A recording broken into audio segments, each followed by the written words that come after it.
జయశంకర్ భూపాలపల్లి జిల్లాలో గ్రామ పంచాయతీ ఎన్నికలను పారదర్శకంగా నిర్వహించేందుకు అన్ని ఏర్పాట్లు చేస్తున్నట్లు గ్రామ పంచాయతీ ఎన్నికల సాధారణ పరిశీలకులు ఫణీంద్రరెడ్డి తెలిపారు. చిట్యాల మండలంలో రెండవ సాధారణ గ్రామ పంచాయతీ ఎన్నికల సాధారణ పరిశీలకులు ఫణీంద్రరెడ్డి పర్యటించారు. టేకుమట్ల చిట్యాల మండలంలోని జడల్పేట గ్రామ పంచాయతీలో ఏర్పాట్లను పరిశీలించారు. ఎన్నికల ప్రవర్తన నియమావళి పకడ్బందీగా అమలు చేయాలని సూచించారు.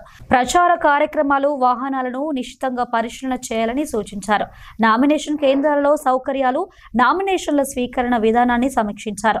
ఆర్ఓ, ఏఆర్ఓలతో నామినేషన్ పత్రాల పరిశీలన, రికార్డుల నిర్వహణ, నమోదు, అభ్యర్థులకు అందించే మార్గదర్శకాలను అడిగి తెలుసుకున్నారు.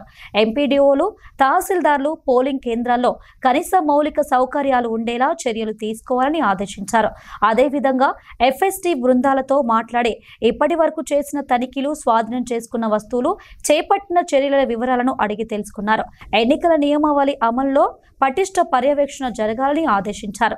ఎన్నికలను శాంతియుతంగా, నిబంధనలకు లోబడి నిర్వహించేందుకు అన్ని శాఖలతో సమన్వయం చేసుకోవాలని అధికారులకు సూచించారు.